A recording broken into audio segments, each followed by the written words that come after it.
And మిమ్మల్ని నేను ఇందాక మేడంని యశస్విని రెడ్డి గారిని కూడా నేను అడిగిన ఈ ప్రశ్న, అదే ప్రశ్న మిమ్మల్ని అడగాలనిపిస్తుంది నాకు. ఎందుకంటే ప్రతి ఒక్కళ్ళలో ఈ ప్రశ్న తిరుగుతుంది కాబట్టి. ఇప్పుడు పాలకుర్తి ఎమ్మెల్యే యశస్విని రెడ్డి గారా, ఝాన్సీ రెడ్డి గారా?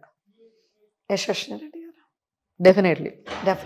ఓన్లీ ఝాన్సీ రెడ్డి గారు స్వచ్ఛంగ సేవ చేశాను కాబట్టి, స్వచ్ఛంగ సేవ తరపునే నేను వచ్చాను కాబట్టి, నేను ఒరిజినల్గా క్యాండిడేట్ని కాబట్టి, నేను క్యాంపెయిన్ చేశాను కాబట్టి, నాకు టికెట్ రాలేదు కాబట్టి, వాళ్ళకి ఫ్రంట్ ఫేస్ నేను తెలుసు కాబట్టి జనాలు అట్లా అనుకోవటంలో తప్పేమి లేదు. ఎందుకంటే జనాలకి ఏంటంటే ఒక ఎమ్మెల్యే గారు ఝాన్సీ కాదు యశస్విని అనేది టైం పడుతుంది. కానీ బట్ అది ఆల్రెడీ ఇప్పటికే అందరికీ తెలుసు. అవును. కానీ బట్ నేను తను అంటే తను 26 years, తను ఇంకా మా కాన్స్టిట్యున్సీ గ్రిప్ ఇప్పుడు మేమంటే గత 30 years నుంచి చేస్తున్నాము. తను మా ఫ్యామిలీలోకి వచ్చి కూడా తను పెళ్ళయి కూడా 5 ఏళ్ళు అయింది. సో తనకు టైం పడుతుంది. తప్పకుండా యాజ్ ఎ అడ్వైజర్ నేనున్నానే తప్పితే నేను ఎమ్మెల్యే కానీ నేను ఎక్కడ తిరగలేదు. ఇప్పటికీ తనతోటి నేను అన్ని చోట్ల పోతాను. తనకు ఒక మెంటోర్గా, ఒక పెద్దగా కానీ, తనకు ఒక ప్రొటెక్షన్గా కానీ, తను ఎక్కడన్నా ప్రోటోకాల్ మీటింగ్స్లో నేను ఎక్కడా లేను. మీరు ఎక్కడైనా న్యూస్ పేపర్లో చూసుకోండి, మీరు ఎక్కడైనా మీడియాలో చూసుకోండి, నేను ఎక్కడా లేను. ప్రోటోకాల్ మీటింగ్లో నేను అసలు ఉండను. వేరే మీటింగ్లో అంటారా, నేను తనకి గ్రిప్ వచ్చి తను నేర్చుకునేదాకా నేను definitely it's my duty to protect my Palakurthi ప్రజలు. సో ఎమ్మెల్యే అవ్వాలనుకున్న వాళ్ళు ఎమ్మెల్యేని తయారు చేసారు అనమాట బేసిక్గా. అంతే, అందుట్లోనే ఆనందం ఉంది. వండర్ఫుల్. సో మరి ఇప్పుడు మీ పాలకుర్తి ప్రజలకు ఏమేమి చేయబోతున్నారు, ఎలాంటి అడ్వైజ్లు మీరు ఎమ్మెల్యే గారికి ఇవ్వబోతున్నారు? మా పాలకుర్తి నియోజకవర్గంలో పెద్ద ప్రాబ్లం నిరుద్యోగులు, మన యూత్ పిల్లలకి.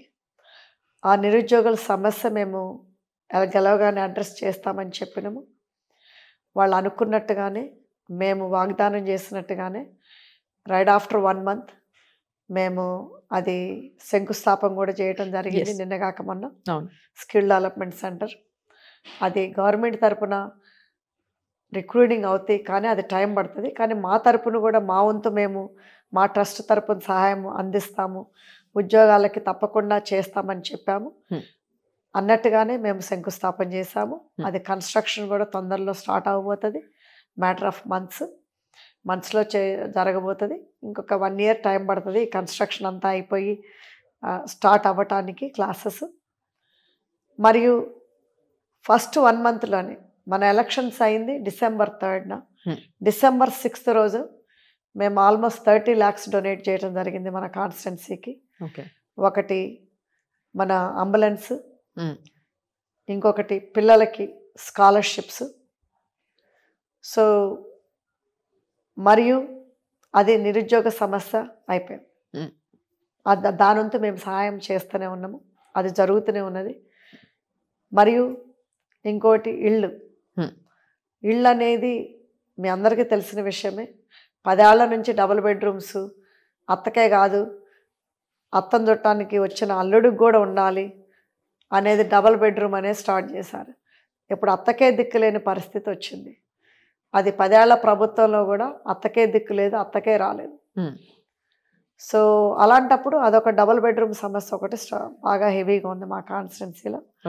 అది తప్పకుండా కూడా మొన్న ప్రజాపాలన ఈ మీటింగ్లు కాన్స్టిట్యున్సీ లెవెల్లో, మన స్టేట్ లెవెల్లో అయిపోయినాయి. దానికి అందరూ అప్లికేషన్స్ పెట్టుకున్నారు. అప్లికేషన్స్ కూడా మేమందరం కూడా, మా లీడర్స్ అందరూ కూడా, మన గ్రామ స్థాయి లీడర్స్ కానీ, మండల లీడర్స్ కానీ, వాళ్ళందరూ కూడా అందరినీ పెట్టించడం జరుగుతున్నది. అది తప్పకుండా ప్రాసెస్ అవుతుంది. వాళ్ళ రేషన్ కార్డుని బట్టి అది వాళ్ళకి మన ఫైనాన్షియల్ స్టేటస్ని బట్టి కూడా వాళ్ళకి జరుగుతుంది.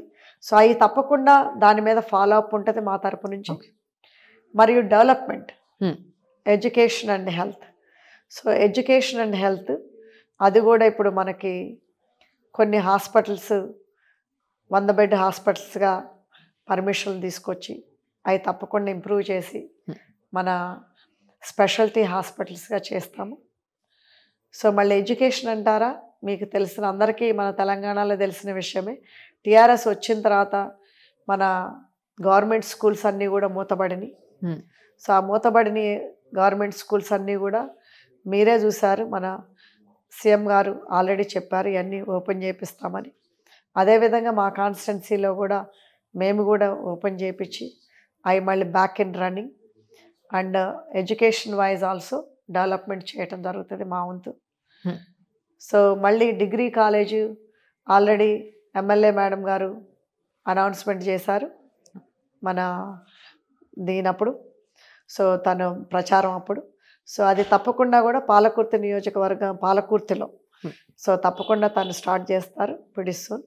సో అది అవుతూనే ఉంటుంది మన డెవలప్మెంట్. Very nice. యాక్చువల్గా కోడల్ని అత్త ఎమ్మెల్యే మేడం గారు అని పిలవడం చాలా మంచిగా అనిపిస్తుంది నాకు. సో ఎక్కడ ఈగో అడ్డం రావట్లేదమ్మా మీకు? ఏమన్నదండి, ఎందుకంటే నేను చెప్పాను కదా మన పిల్లల్ని గెలిపించుకోవటము, మన పిల్లలు ఒక పొజిషన్కి వస్తే చూడటము, మన పిల్లలు మన ఎదురుగానే మనకంటే మంచిగా మాట్లాడుతున్నారని చూసి మురిసిపోవటము మనకు చాలా ఆనందం.